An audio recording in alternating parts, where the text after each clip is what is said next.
Tollywood supreme hero Sai Durg Tej తన తదుపరి project announcement తో టాక్ ఆఫ్ ది టౌన్ గా నిలిచారు.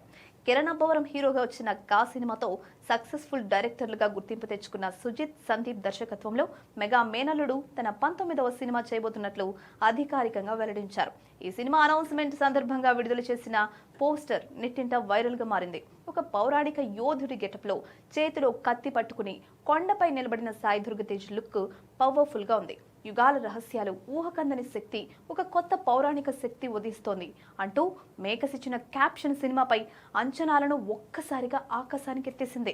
తమ మొదటి సినిమాతోనే screenplay magic into directors Sujith Sandeep చూపించారు. దీంతో తేజ్ ప్రాజెక్ట్ పై మంచి అంచనాలు నెలకొన్నాయి. ఈ చిత్రాన్ని షైన్ స్క్రీన్స్ బ్యానర్ పై సాహు గారపాటి నిర్మిస్తున్నారు. ఇదొక పీరియడ్ మిస్టరీ థ్రిల్లర్ లేదా మైథలాజికల్ యాక్షన్ డ్రామాగా ఉండబోతోందని సమాచారం. ఇప్పటికే సాయి దుర్గ్ తేజ్ హీరోగా, రోహిత్ కిపి దర్శకత్వంలో ఒక పీరియడ్ యాక్షన్ డ్రామా తెరకెక్కుతుంది. ఈ సినిమా పూర్తి అయిన వెంటనే కా దర్శకులతో మరో భారీ చిత్రాన్ని పట్టాలెక్కించడంపై అభిమానులు సంతోషం వ్యక్తం చేస్తున్నారు. విరూపాక్ష వంటి సక్సెస్ సినిమా తర్వాత ఈ మెగా హీరో అద్భుతమైన కథతో బాక్సాఫీస్ వద్ద రాబోతూ ఉండడంతో మెగా హిట్ ఖాయమని ఫ్యాన్స్ తో పాటు విశ్లేషకులు కూడా భావిస్తున్నారు.